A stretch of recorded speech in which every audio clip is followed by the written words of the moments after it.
We are live. We are live. We are live. We are with our man Ryan Dyer with one of the best backgrounds, I guess you could ever say. The lovely Coliseum, future home to the 28 Summer Games for the Olympics. Hey, so I just want to say this: Kobe and Shaq and the Lakers, terrible first halves, and they always play very well in the second half. Coach Carroll, his whole thing was we had a whole chant like you can't win the game in the first quarter, you can't win the game in the second quarter, you can only win it in the fourth quarter. That's when you win the game. I think it was just something we have to adjust to. The Trojans starting the game off slow. The question I have behind it is how many points are they able to overcome? That will be my question. And if they're able to overcome a lot of points, that'll be pretty cool because Coach Lynn figures out how to stop teams when they come out of that halftime. So, how are you doing, Ryan? Let's talk about the press conference first. Let's get everybody in here. Maybe they could catch on in. Another victory. Trojans win 37? 38. 38-21. They covered the spreads. And I was always told, great teams cover, good teams win. So right now, we're looking like a great team. We're 3-1 against the spread this year, so we're looking pretty good. Look at you with those Bet Online stats. Look at you. What do you got coming out? You just walked out of the press conference. Let us know. What do you have? Yeah, what's up, baby? I mean, good win. Hey, it did not look that way in the first half. And that's what I'm saying. Kobe and Shaq never looked good in the first half, and then they won 3 championships. You know, with Coach Carroll, we weren't that great in the first half, so it's something we have to get used to. But it's an excellent win. I'm happy with the win. I'm very happy with the win. Couple of complaints, but nothing that can't be fixed. Put it that way. Yeah, absolutely. Which we'll get into. So if it's too noisy, just let me know. Obviously, I'm outside the stadium, so still it's completely quiet. I don't hear any background noise. Look at that. All right. AirPods doing some nice noise cancellation, but no, good. I mean, just wrapped up the presser. Had Coach Riley, Miller Moss, and Kamari Ramsey, and then got Mason Cobb, Kobe Lane, Deuce Robinson, Nate Clifton, and Jamil Muhammad. The only thing I'll really take from it, I think, a lot of conversation about, first half and second half adjustments. And, it's just kind of the same story, which I think is good. You want to have the same story, but just this team is resilient. And I think they all repeated that resilient team. They knew they could play better. They knew they weren't playing up to the standard. It wasn't that they practiced bad or that. It just, came out and didn't play to their standard. I thought one just X's and O's thing, which I think you can probably relate to, Coach. And, Dan Lynn wasn't in the press conference, but Coach Riley talked about this, how, no excuse for blown plays, no excuse for missed tackles. But, these are all pretty much brand new coordinators that SC is playing. And so, as a coordinator and Dan Lynn preparing for a game, sometimes you need to have a little bit of actual plays against your guys to then make those adjustments and see what you're doing, just because it's not like they're playing Oregon for the 10th time in a back-to-back seasons or whatever. So, take that for what you want. But yeah, I just think it's a resilient group. They've shined bright when they need to. There's no quit in this team. There's obviously a lot of fight, which is the important thing. Now they got to get this first half stuff fixed, because I don't think Wisconsin's a bad team, but they're obviously not the cream of the crop. And for instance, in 2 weeks when they play Penn State, you fall down to Penn State. Penn State's got probably a much better defense to make things tough. So, got to see some improvement there. But we've seen this team so far is definitely a second half team, which is good. They finish games.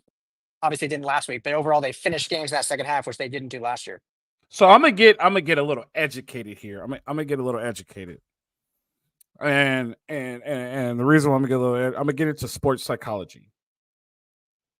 Do you think because all spring and all camp they were probably just ingrained in their mind that they need to finish games? They need to finish games. They need to finish games because they were told that they don't finish. Like last year, they never finished any games. Like every game came down the wire. They started off really, really fast, and then all of a sudden, now they can't finish any game now, and they weren't able to finish games. Now they're starting off really slow, but then they're coming out at halftime. It's like this is a completely different team. I think, I can't say my professional opinion, but I did take 2 sports psychology classes, and I think. You can say professional. That counts. Okay. In my professional opinion, I think it was ingrained in them, and they're taught that as long as they finish, then they have succeeded because they don't want to be in a situation to where they didn't finish and they didn't lose. And we even saw that last week with Michigan. They finished. They played down to the very end. They finished.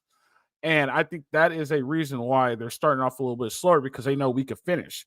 Like I said in the beginning, the question now becomes how much can they overcome before it gets too far out of hand? And even though they finished the game, they are unable to come back. That's the question. And I don't want to find that out.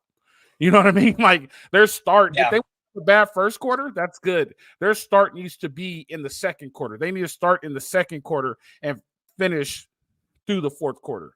Right? We could live through the first 15 minutes, but those last 45 minutes, we gotta be able to get something going because we don't want to have to overcome a 35-point deficit, which would be great. You know what I mean? It'll be one of the best games ever, but we have to figure out how to do that. You know? Yeah. And I don't know if I haven't seen anything to pinpoint why the slow starts. Today's game in the first half, the offense was moving the ball. They were beating up themselves, right? With the turnovers, they had the 2 turnovers. Obviously, the muffed punt was another, but that wasn't on the offense. But then penalties in critical situations.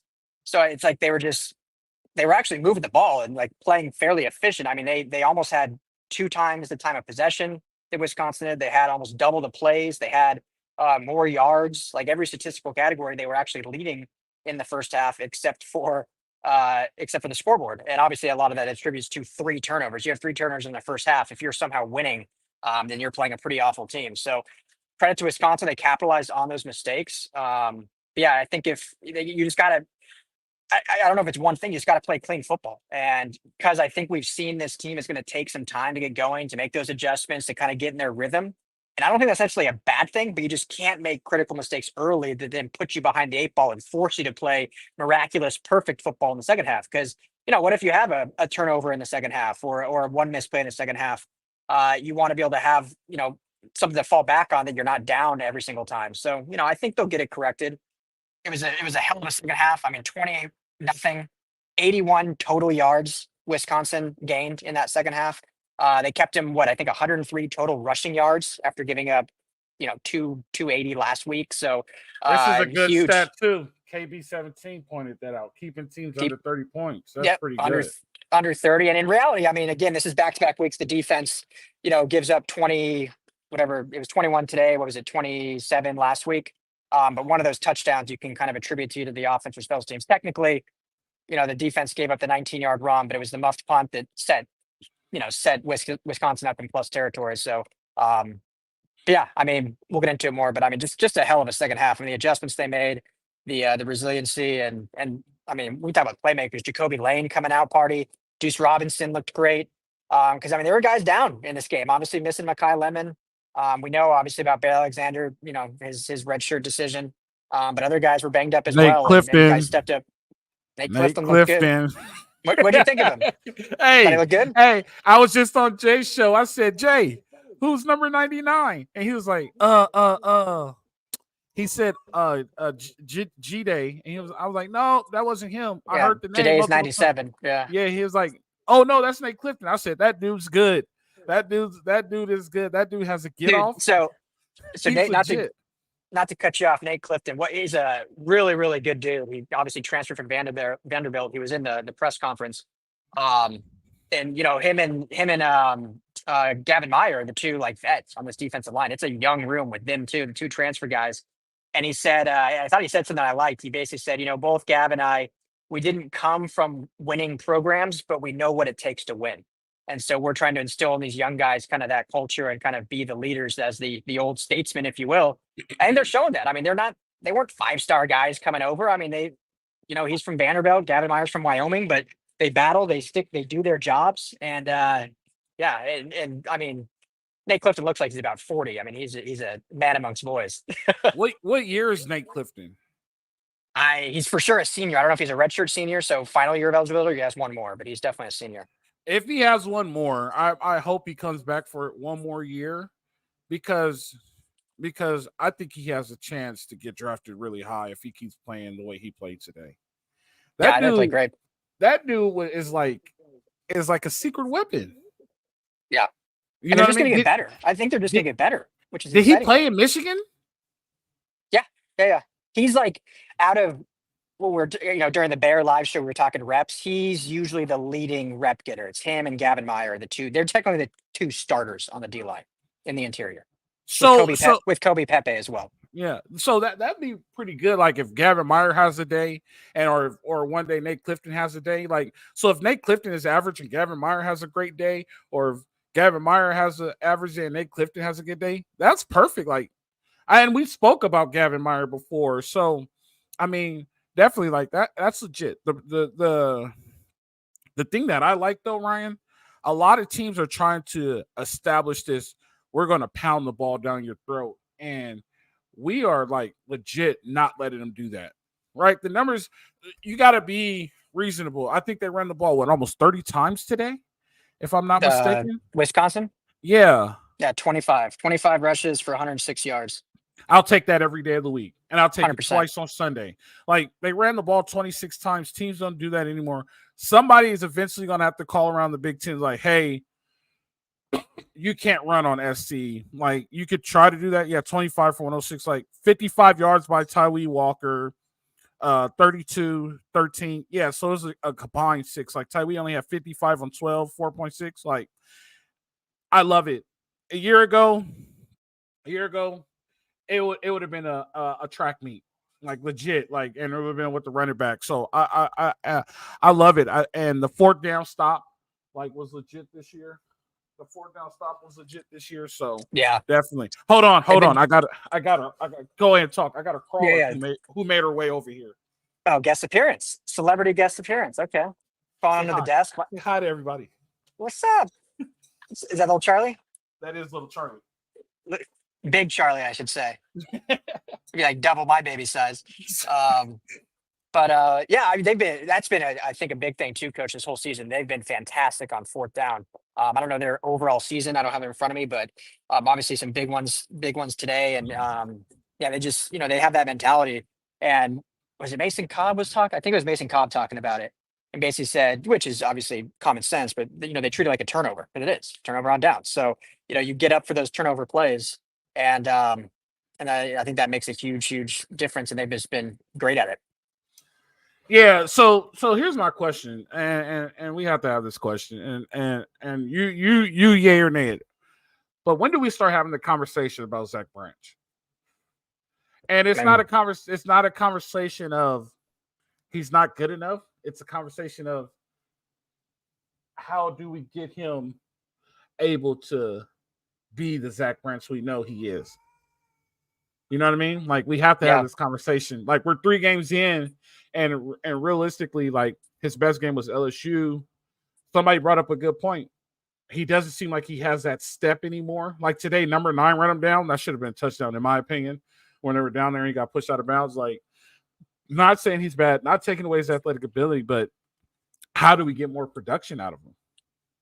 Yeah. I mean, he had a rough game today, obviously. So, I think on special teams, it's almost like he needs to know there's someone vying for his job, I think. And I'm not saying that's not the case. Today was a little different because Mekhi Lemon typically is the number 2 in terms of returnment, and he was obviously out with the concussion still.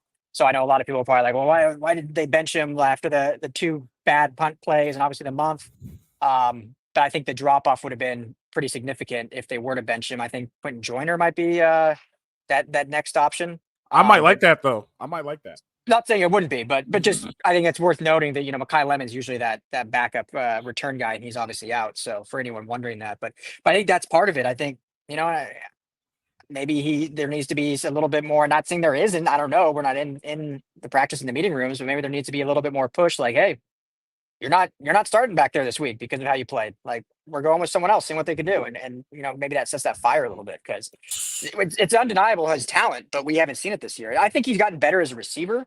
After what I did like, coach, is after that muff it may have been the very next play. That's when they hit him on that 40-yard crosser over the middle on the offense. So sometimes some people want to say take him out, get rid of him, he's playing terrible. Whereas there's another way to do it. It's like, okay, pepper him back, get his confidence back, and bring him back in the game, which obviously is the route they did. But it's definitely a conversation because he hasn't been at least the return specialist that we saw last year. Yeah, and I would say that's because they're not kicking to him anymore. So that one is I'll give them Yeah, that. They're not yeah, kicking him. yeah. Go And ahead. I think on that one he was just so we had the first punt, which I don't know how it looked on TV. I played punt return, not very good, but I did. I was a punt returner. That first one was a line drive that I don't think was it ended up getting down on the one. Yeah. I think a It lot of it didn't even people. show up. It didn't even show up on camera. It legit showed up when it bounced like at the 4 yard line. Gotcha. So Yeah. then that's how it should, because a lot of people in like the press box were kind of like blaming him. To me, I didn't see that. I mean, it was just a line drive punt that he would have had to like acrobatically to even make a play on it. So yeah, it was just a great punt that worked out. So I don't think that was on him. And then the second one that he let bounce again, I think he was almost maybe thinking that the last one was his fault and he had to make a play. Like he couldn't let another one get down inside the 10-yard line. And so he's just trying to do too much and obviously tried to pick up the bounce ball and muffed it and that. So, I just think he needs some confidence back, but also maybe needs someone pushing a little more to say, hey, you're not ingrained in this 100%. No, man, you can't be mad at they shoot because if he would have shot a long drive and he would have missed it, then everybody would have been on him too. I'm just trying to figure out. I believe Branch can't handle the weight again. The weight that they put. Oh, the weight gain that they put on him. He doesn't look comfortable or the same with it. Maybe he's more Deshaun Jackson, Tyreek Hill. That's a good point. And I brought that up when we talked the show with Jamal. I was like, it could be a gift and a curse putting all this weight on these dudes. And a lot of them look really good. A lot of them look good with this weight. They're moving around really good. Branch might be the victim of too much weight gain. I don't know how much he weighs right now. Do you know? I thought he was in the I 170, 185 yeah, range.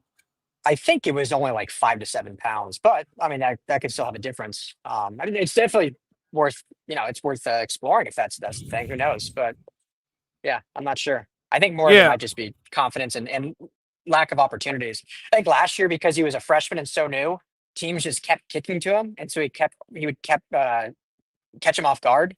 I think this year everyone knows what he is, and so they don't kick to him, and then when they do, he's trying to do too much instead of just kind of letting the play come to him. If honestly, and like I remember last year, I was saying, I think Zach Branch is getting away with a little bit too much. You know what I mean? Uh, and a lot of people are on my case. I'm like, he's not. He's getting away with making mistakes. And I understand he's a freshman, but like, and now you're starting to see these mistakes show.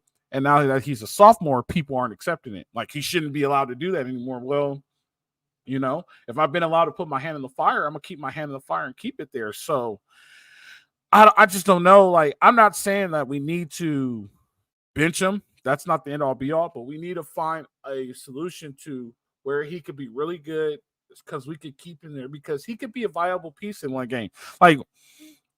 Like today was Jacoby Lane's day. Game 1 was Kieran Harper's day. Game 2 was all their days. You know what I mean? Michigan was Jacoby Lane again, right? Jacoby Lane had a good game. Like, so you just never Yeah, know. I mean Branch actually led all receivers in yards against Michigan, but Jacoby had the touchdown. Oh, he did. See, so So like you never know the yeah, day. Yeah. And so that's just my thing. I just don't know where it is and how it pops out, but we got to figure out how to get him productive again. That's all I'm saying. Maybe I should say it like that. We need to figure out if we were in a coaches meeting, that's what we say. We need to figure out how to get him productive again because yeah, right now it falls on us. It's not him, it's on us, and we need to figure out how to get him productive. that's a great way to put it. Yeah, how do you put him in a position to succeed? Yep.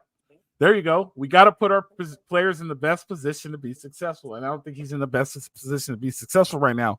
But it's not the end of the world. He still seems happy. So, but you never know what these kids are thinking. But it's not the end all be all, in my opinion. And these kids do still seem happy. And I think we're in a good place. In my opinion, next big test is Penn State.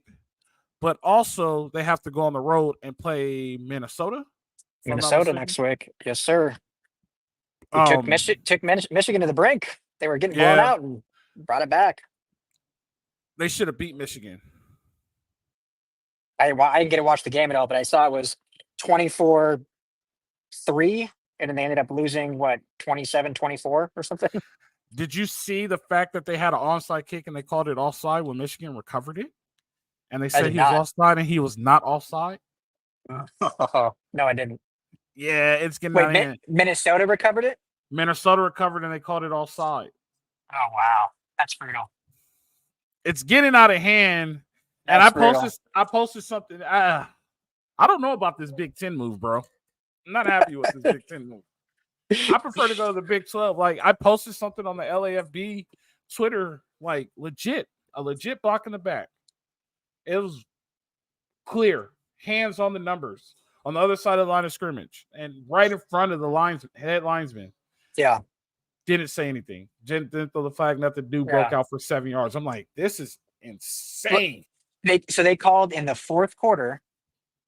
The first offensive holding on a USC opponent was in the fourth quarter, but it was on that third down. So USC declined it because then it forced a fourth down and forced a punt. So still no accepted offensive holdings yet in their first 2 Big Ten games, which is, take it for what it is. It is what it is. John Moreno says we need to ton the ball more. I'm assuming he says run. I don't know how much more we can run the ball. So they actually ran the ball 37 times. There you go. Thank you, Ryan. I was looking up right now. What was the total? Now, 37 rush attempts. No, yardage. Oh, 161 yards.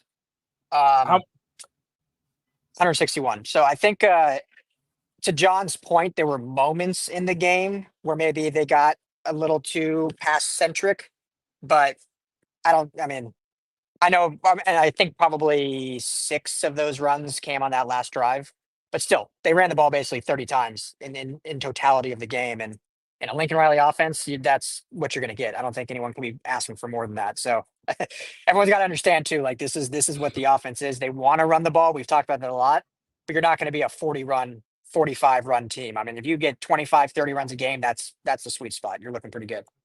Did you see when I text you and I said, here they go with that shit again. We just got that stop, and he did the exact same thing for Michigan. The exact same thing on that drive for Michigan.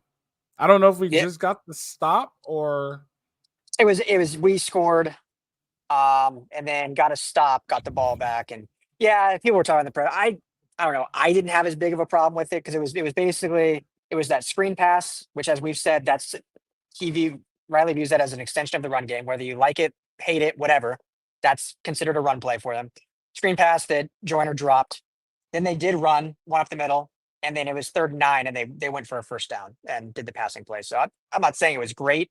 I don't think it was as egregious as it seemed just because they weren't able to execute it. And there were still 7 minutes left. You're up 10. So I don't know. Maybe I'm being too nice, but because they ended up winning. If it cost them, obviously, maybe we have a different conversation. But I don't know. I just don't think it was because they did get a run in there. If Joyner doesn't drop the screen, I mean, those are 2 plays. At least you're running the clock. And then they went for the first down. You're not going to run on 3rd and 9 unless you're just literally just saying you're going to run the clock.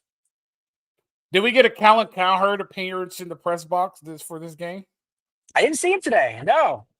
I'm sure he'll make an appearance for the Penn State game, but didn't see him today.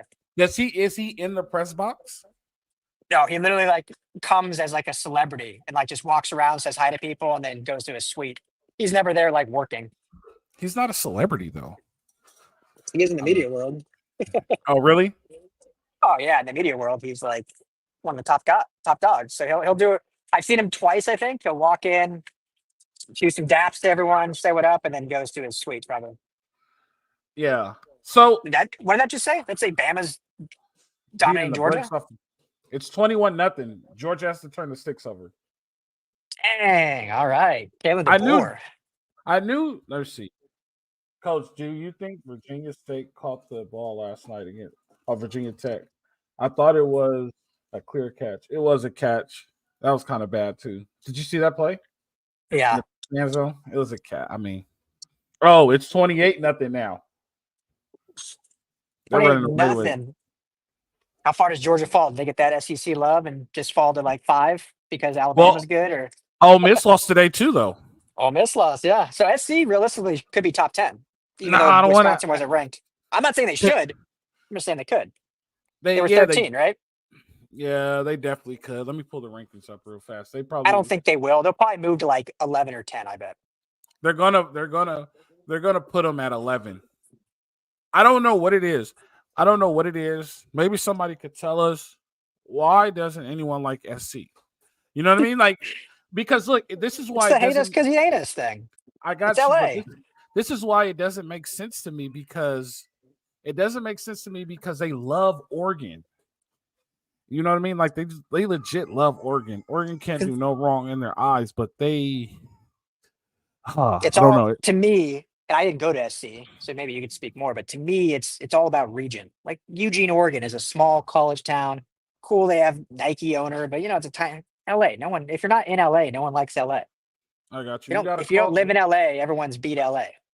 Oh yeah, we got a caller. We got a caller. Brian, Hey, what's up, what's man? going on, Coach? Yeah, just talking to you with Jay. How's it going, man?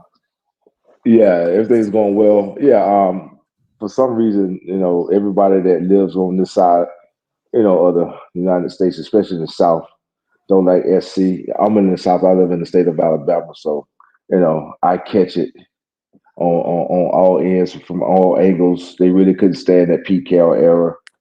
I will say this though, SC has never ducked anybody.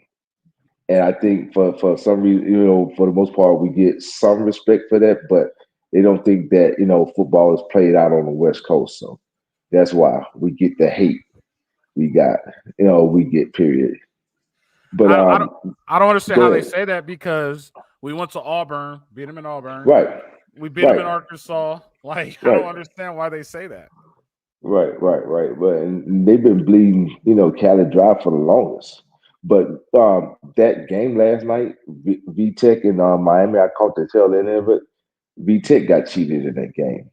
They got cheated. I watched that, and that kid caught the ball. Miami defender knocked it out of his hand after they were on the ground. So, you know, Let me ask you this real quick, Brian. I'm gonna ask you this question real quick. yeah. Here's Who do you think got cheated worse? Do you think Virginia Tech got cheated worse, or do you think Minnesota got cheated worse? I didn't That was catch that. terrible I grammar. I saw That the was terrible replay, grammar, by the way. but if you remember on the last live that Jay had, you remember me saying that for some reason they don't want Michigan to get that second loss. You Yeah. know when I said that? Sure Hmm. feels like I that. said, yeah, I said that they don't for some reason. How you end up with 8 home games? How that work out? So I also made a post on Twitter saying that if we won't get this type of treatment in the Big Ten, we might as well pack up and go back to the Pac-12. At least we know how bad those refs are in the Pac-12. But for some reason I saw another face mask this game not called. Oh yeah, Woody. On Woody Marks. I Yeah, saw on it. Woody. And he looked back at the ref like, you're not going to call that? And I don't then understand it. and then if you look at our Twitter, I posted something with a video. There's a clear block in the back right in front of the heads lineman. They don't Oh, call it yeah, you either. talking about on that special teams play? No, it was on I think on the third down. They got the first down. It was like on a Uh-huh. screenplay. And let me see if I could. It's I just thought I obvious. saw a block in the back when they got that 74-yard punt return. Or was that a kickoff return? Man, no, They, it was a kickoff return because they penalized the defense for celebrating. The what's my man name? The linebacker name number Mason Cobb. 13. Mason Cobb. Mason Cobb got the pick six. And you know who he remind me of running down that sideline? Raymond Luger when he got that pick six against Ohio Ooh, State when we that's a had at the big. That's a college. big comparison. You remember that pick six he got? Yep. And he was Oh running yeah. down the sideline, looked just like him. But we got to stop throwing those 50-50 balls to Zach Branch. I hit Jay up in the first half, and I was like, for some reason Zach looks slow. Does anybody else see that? We were just talking about that. We were just talking Uh about huh. that.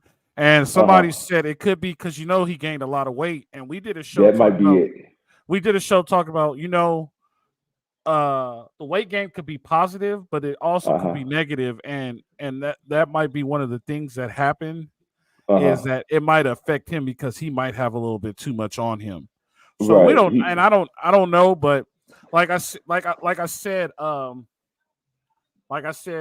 before, I don't know if you heard me or not, but the best way the best way to coach Talk is it's not on us. We have to find a way. If I was coaching, we have to find a way for him to be more productive. It's not his fault. We need to figure out how to get this to where he's productive. So Yeah, but even I've noticed even when he's gotten it in the open field, he's not outrunning anybody like he did last year.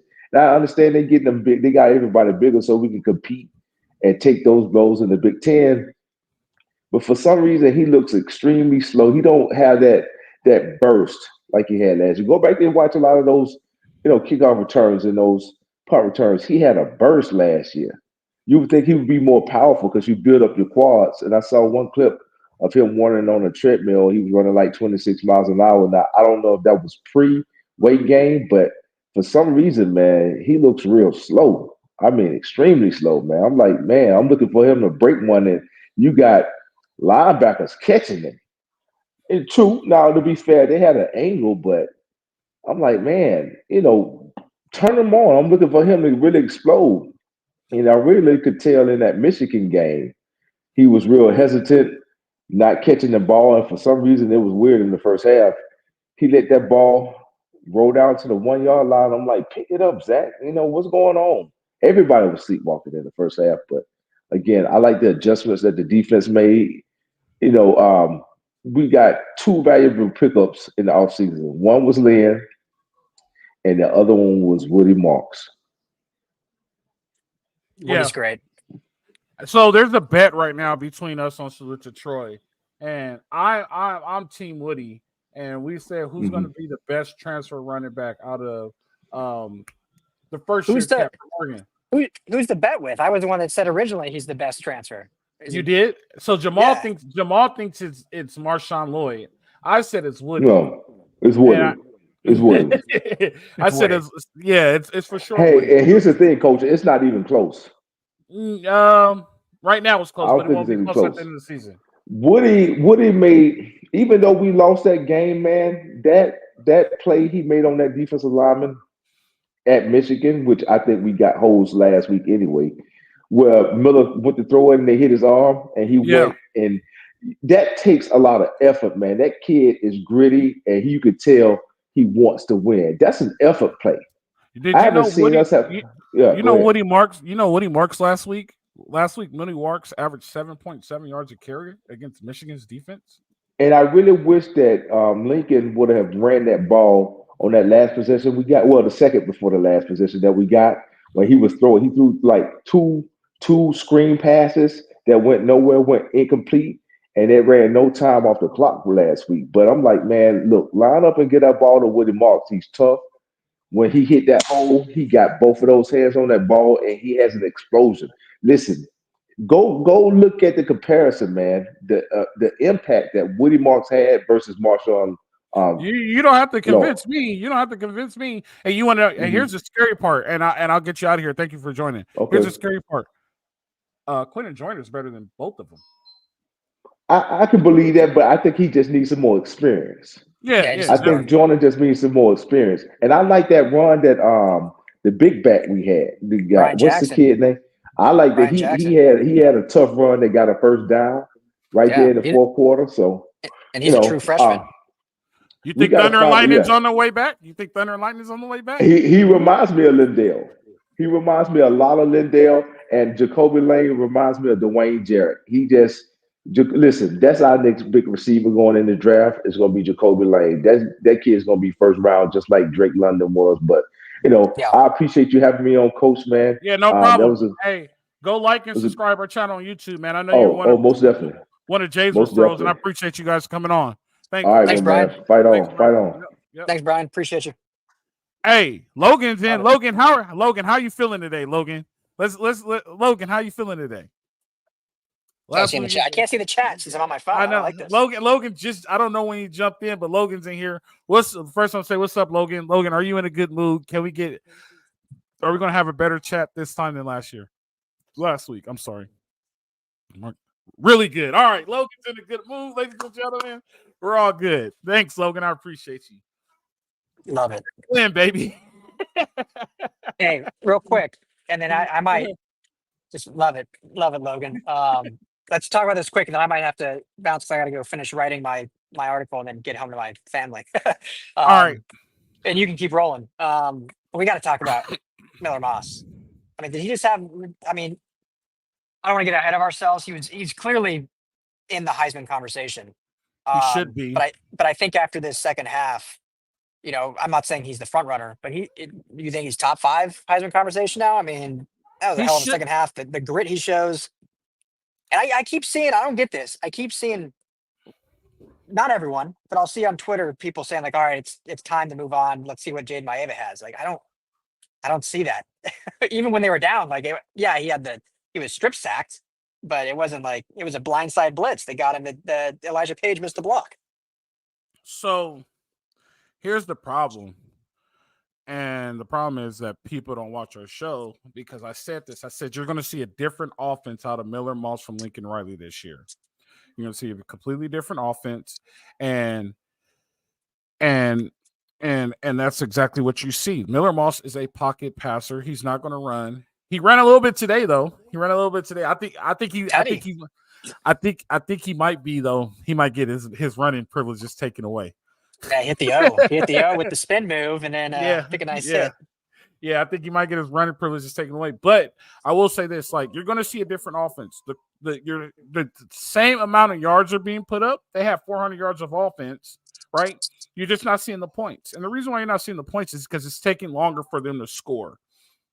But you have a very good defense that's going to help you out, and they don't give up a lot of points. So all is well in love and war, and I think we'll be all right. I'll tell you this. Miller Moss is an elite quarterback, and there's nobody. Carson Beck's out of the Heisman race because he's getting boat raced right now by Alabama. So they're going to be high on everybody in Colorado. And Colorado is the worst program in college history, but that's another story for another day. But they're going to be high on Travis Hunter and Shador, but nobody places the ball like Miller Moss. If you got to understand why he places the ball, how he places it, like, he's really good at ball placement. He's an elite quarterback in my eyes. And I might be fanboying, but I don't care. He's very elite. Yeah, I mean. Oh, yes, he's a Heisman runner. He should be he should be in New York. And I told you this, Ryan. We have to talk. I was like, if things go right, I don't know if he'll win it, but he should be sitting in New York in consideration of being a Heisman Trophy winner. Yeah.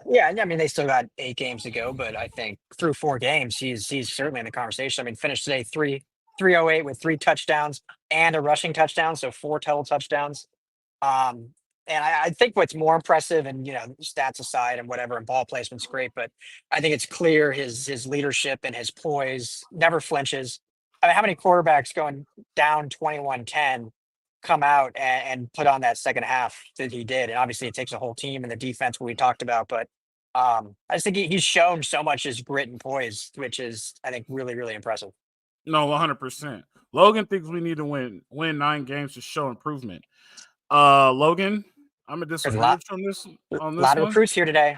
Yeah. Well, they're all those dudes. Hey, Ryan, Ryan, look, these dudes are gonna be back at the house in about 5 to 15 minutes, right? At the hotel. They have the whole night. We're gonna I guarantee it. Guarantee 4 commitments after tonight. They're gonna have the whole night in Hollywood. 4 commitments, guaranteed. We'll see. A lot of commits were already committed. Like Julian Lewis was here. Okay. But yeah, there definitely some flip candidates that were here. For sure. So this says we put up 28 unanswered points on the Grinch defense. Now I know what it's like to play USC the last 2 years. So I'm gonna make a quick correction here. Alex Grinch does not call the defense. It's Little Tressel. He just has the title. So it might be the Grinch Juju. It might have been Grinch who told him to blitz 6 and put your 5'11" safety on a 6'6" guy in the red zone. So that might have been a Grinch idea, but we'll take it. But Grinch doesn't call the plays anymore. Grinch, yeah. Yeah, he's safeties coach. Safeties coach with the co-DC title. What a co-DC title. Yeah, definitely. All right, Ryan, I think I'm about to bounce out of here too. My Hawaiian food is on the way. I was DoorDashing my rejection. Unless anybody has any questions, I think we can keep it under 40. Love it. Another victory Saturday. We had 3-1, baby. 3-1. We head to Minnesota next week. And Minnesota's going to be tough. Hopefully it's not it's a 4:30 game. So yes. What is that? 6:30. 6:30. No, it's 6:30 Minnesota, 4:30 Pacific. Perfect. We should come out blazing. A very big statement game. That's going to be my theme for the week. This is the statement game. We need to prove that we could travel. Hopefully we leave on Thursday. But hopefully we could leave on Thursday and get our body clocks right. But we're 3-1. Victory Saturday. Everything's looking up. We're heading to go play the Gophers. And we can keep moving from here. So let's I wanted to tell you this, Ryan. So Kenny, when it was 21-10, was saying, the game's over already, blah, blah, blah. Sign to fire Lincoln Riley. He said, you guys are a 6-loss team this year, this and that. This was in the first half. When the game was over, I was like, have y'all noticed that you no longer hear from him every time SC wins? I was like, we didn't even hear from you after the Michigan game. And he was like, he said something. I was like, you guys haven't even played anyone yet. He said, we just play who we're scheduled to play. I'm like, all right, good deal. That's Oregon. Dallas Cowboys of college football. That is. Is he going? Is he going to the Rose Bowl? Yeah, he watch said him play at 8 p.m. Oh, he's going. He's going to that game. Get home at 2 a.m. Yeah, he lives in Lake Forest. Oh, yeah, that's a brutal drive up to Pasadena. Yeah, so that'd take the 5. I mean, at least there'll be no traffic after the game since it's going to end at 1 a.m. Unless he cuts across the 241 and goes 71 to the 210. Yeah, you can do that way too. Yeah, I don't know. Either way, brutal drive. Yep. All right, Ryan, I will see you Monday. I'll see all you fans Tuesday. Bet Online, Salute Detroit Podcast, another victory. Trojans win. Keep moving forward. Let's see where we are tomorrow afternoon. I'm saying number 11. Some people are saying top 10. It's only one way to find out. Other than that, we appreciate you guys. Got another win in the book. Go celebrate. You guys know how to go. Live free. Fight on.